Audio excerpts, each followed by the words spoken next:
मैं हल्की मुस्कान के साथ कहता हूं, ड्रैगन ब्लड लाइन, इंटरेस्टिंग। इसे मारेंगे तो एक्सपीरियंस पागलों की तरह बढ़ेगा। मेरी आवाज में साफ एक्साइटमेंट है। लायरा घबरा जाती है। तुम क्या सोच रहे हो? उसके दिमाग में हर अलार्म बज रहा है। मैं मुस्कुराता हूं। क्या सोच रहा हूं? मेरे होठों पर एक खतरनाक स्माइल आती है। मैं ड्रैगन से खेलने जा रहा हूं। अगले ही पल मेरे अंदर से एक विशाल डार्क क्रिम्सन एनर्जी फट पड़ती है। जैसे टाइम और स्पेस की जड़ से निकली हो। पूरे मैदान में एक प्राचीन घड़ी की आवाज गूंजती है। मेरे हाथ में एक डार्क गोल्ड ड्राइव यूनिट प्रकट होता है, जिसे मैं अपनी कमर पर लगा देता हूं। मैं अपना दाहिना हाथ उठाता हूं और एक डार्क गोल्ड घड़ी का डायल बनता है। मैं उसका बटन दबाता हूं और उसी पल डार्क क्रिम्सन एनर्जी का तूफान आसमान की तरफ फट पड़ता है। उस तूफान में अनगिनत विशाल घड़ियों की परछाइयां चमकती हैं और फिर 20 नाइट्स की आकृतियां उसमें दिखाई देती हैं, जो रोशनी बनकर मेरी आर्मर में समा जाती हैं। मेरी ताकत कई गुना बढ़ जाती है। एक जबरदस्त टाइम प्रेशर चारों तरफ फैलता है, जो सीधे ड्रैगन की गोल्डन ऑरा से टकराता है। अगले ही पल मैं सीधे बॉस के सामने टेलीपोर्ट हो जाता हूं। सभी लोग देखते हैं और उन्हें यकीन है कि मैं अपनी मौत की तरफ जा रहा हूं। लांसक्रॉफ्ट हंसता है। पागल है, खुद मरने जा रहा है। अच्छा है, मेरा काम आसान हो जाएगा।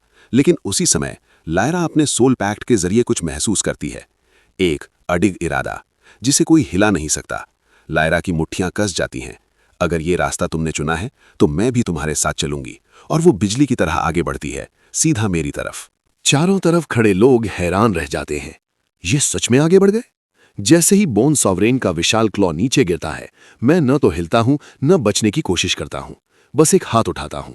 Temporal stasis. एक अदृश्य टाइम फोर्स चारों तरफ फैलती है और वो विशाल क्लॉ, जो पहाड़ तोड़ सकता था, धीरे धीरे रुक जाता है और हवा में ही जम जाता है। इसने बॉस का अटैक रोक दिया। हर कोई शॉक में है। मैं सोल पैक्ट के जरिए लायरा से कहता हूं। लायरा तुरंत समझ जाती है।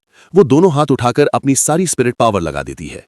उसकी स्पिरिट बैरियर स्किल, जो आमतौर पर 10 सेकंड का कूलडाउन लेती है, मेरी टेम्पोरल एक्सेलरेशन से तुरंत रीसेट हो जाती है। Spirit barrier. वो बिना रुके एक के बाद एक कई लेयर्स बना देती है, खुद पर और मुझ पर। बोन सॉवरेन गुस्से में पागल हो जाता है। उसका दूसरा क्लॉ हवा चीरते हुए आता है और उसका मुंह खुलता है, जिसमें एक भयानक एनर्जी जमा हो रही है। लेकिन मैं टेम्पोरल एक्सेलरेशन में हल्का सा साइड स्टेप करता हूं और हमला खाली चला जाता है। फिर मैं उसकी सांस की तरफ उंगली करता हूं। Temporal backflow. जो एनर्जी जमा हो रही थी वो उल्टी दिशा में जाने लगती है। ड्रैगन ब्रेथ बनने से पहले ही रुक जाती है। अब लांसक्रॉफ्ट के चेहरे से सारी हंसी गायब हो जाती है। उसकी जगह डर आ जाता है। पूरा मैदान चुप है। मेरे पीछे अनगिनत घड़ियों की परछाइयां बनने लगती हैं और चारों तरफ गूंजती आवाज सबको हिला देती है। यहां तक कि बोन सॉवरेन भी खतरा महसूस करता है। मैं धीरे से अपना हाथ उठाता हूं और कमर पर लगे ड्राइव यूनिट पर जोर से मारता हूं। उस आवाज के साथ, जैसे फैसला सुनाया गया हो, मैं आसमान में उछलता हूं। बादल हटते हैं और एक विशाल गियर आसमान में बनता है। सब लोग पीछे हट जाते हैं।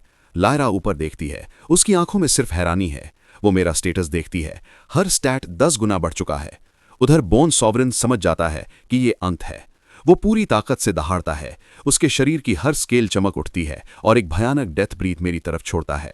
लेकिन सबके सामने वो ब्रीथ अचानक रुकती है और वापस उसी के मुंह में चली जाती है।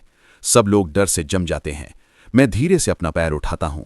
डार्क क्रिम्सन एनर्जी उसके आसपास घूमती है। एक बड़ा स्पाइरल बनता है। उसके अंदर 20 नाइट्स की आकृतियां बनती हैं और वो सब मुझ में मिल जाती हैं। अगले ही पल एक फाइनल अटैक। आसमान में एक डार्क क्रिम्सन लाइन बनती है, जो सीधे बोन सॉवरेन के शरीर को चीर देती है और एक झटके में वो पूरी तरह बिखर कर हवा में गायब हो जाता है। आसमान का गियर भी धीरे धीरे गायब हो जाता है और पूरा मैदान शांत हो जाता है। फिर लेवल अप आवाज बार बार गूंजती है, जब तक लेवल 40 पर नहीं रुक जाता। जहां बॉस खड़ा था वहां कुछ प्राचीन आइटम्स प्रकट होते हैं। 10,000 साल पुराना ड्रैगन लॉर्ड का core, Chrono dragon mirror, dragon bone Greaves, साथ ही एक प्राचीन डार्क गोल्ड ड्रैगन एसेंस मेरे शरीर में खुद आकर मिल जाती है। ड्रैगन ब्लड लाइन एब्जॉर्ब हो रही है। टेम्पोरल लॉ 18%, नई एबिलिटी क्रोनो ड्रैगन ब्रीथ, सभी स्टैट्स प्लस 30%। मैं हल्का सा मुस्कुराता हूं।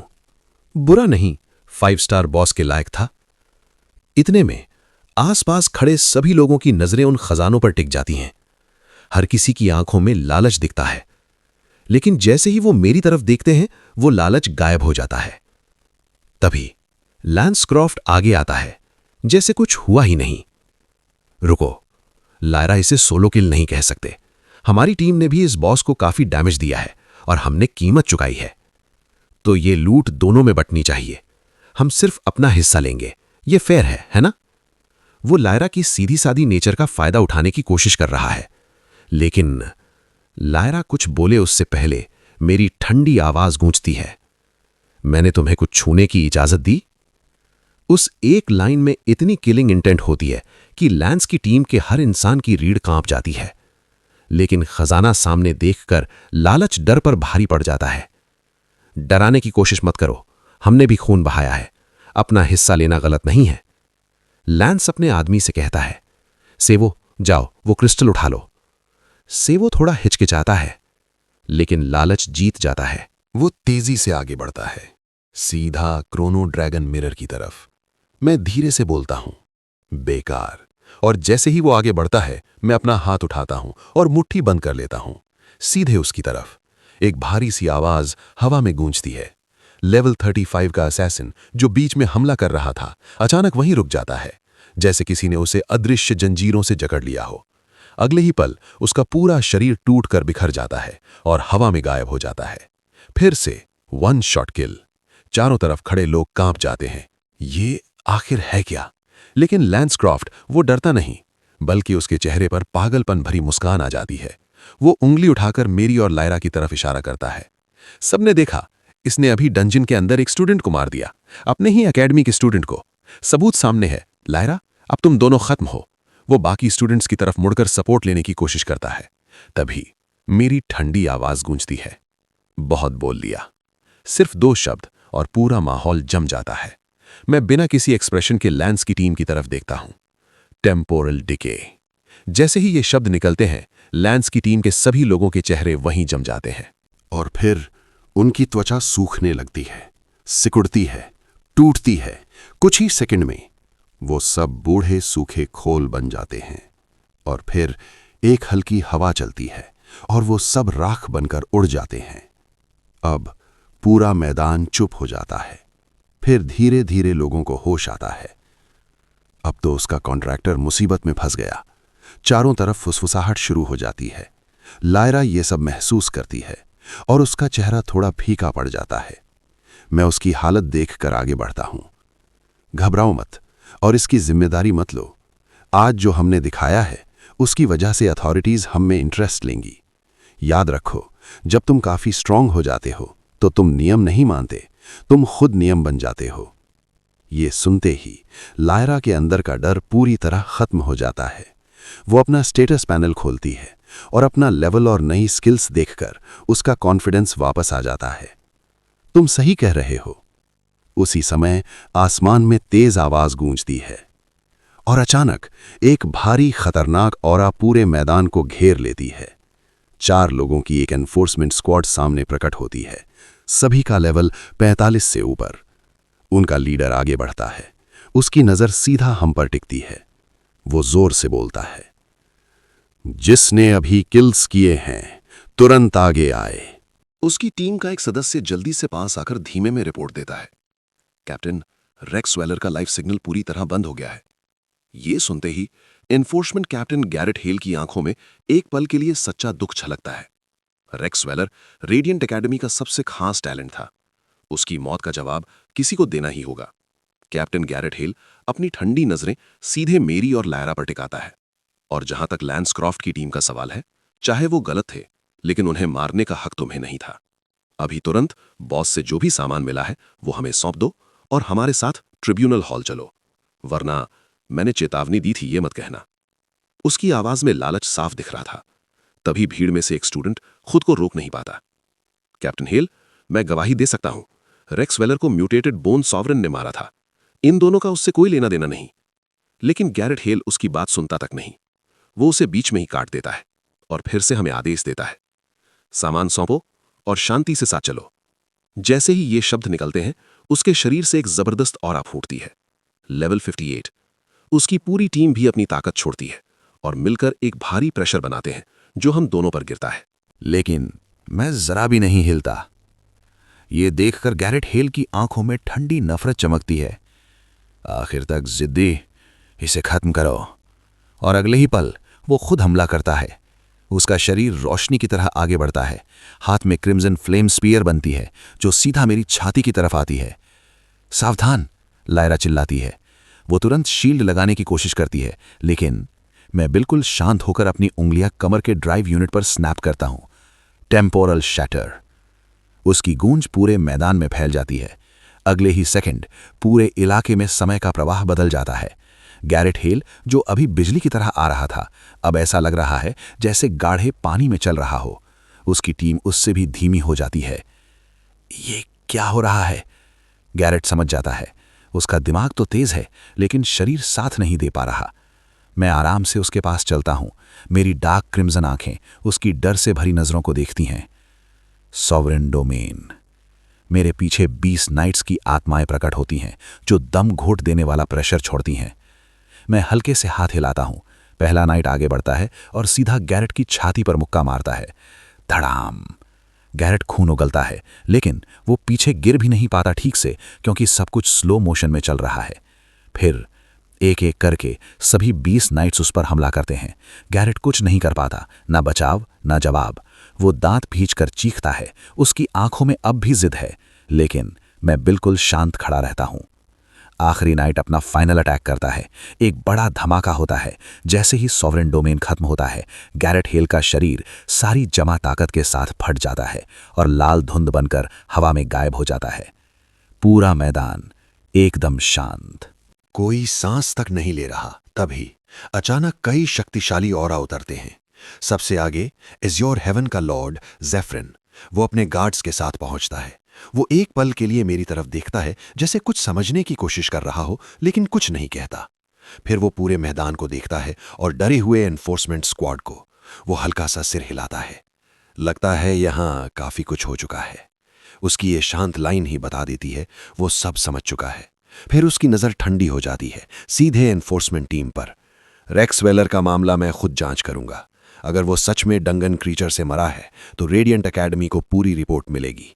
लेकिन अगर कोई इसे बहाना बनाकर मेरे शहर में मेरे संरक्षण में रहने वालों पर हाथ डालने की कोशिश करेगा, तो मैं कोई रहम नहीं दिखाऊंगा। यह सुनते ही एनफोर्समेंट टीम के बाकी लोग एक पल भी रुके बिना सफेद रोशनी में गायब हो जाते हैं। झंझट खत्म होते ही मैं अपना ध्यान शांत करता हूं और वापस अपने इंसानी रूप में आ जाता हूं। बिना समय गंवाए मैं अभी मिले हुए दोनों रिवॉर्ड उठा लेता हूं। सबसे पहले मैं वेदर्ड ड्रैगन बोन ग्रीव्स पहन लेता हूं।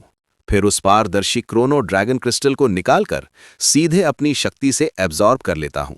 और इस बार मुझे साफ महसूस होता है मेरी लाइफ एसेंस के अंदर कुछ बहुत गहरा बदल रहा है। जब एब्जॉर्प्शन पूरा होता है, मेरे सारे स्टैट्स अचानक कई गुना बढ़ जाते हैं।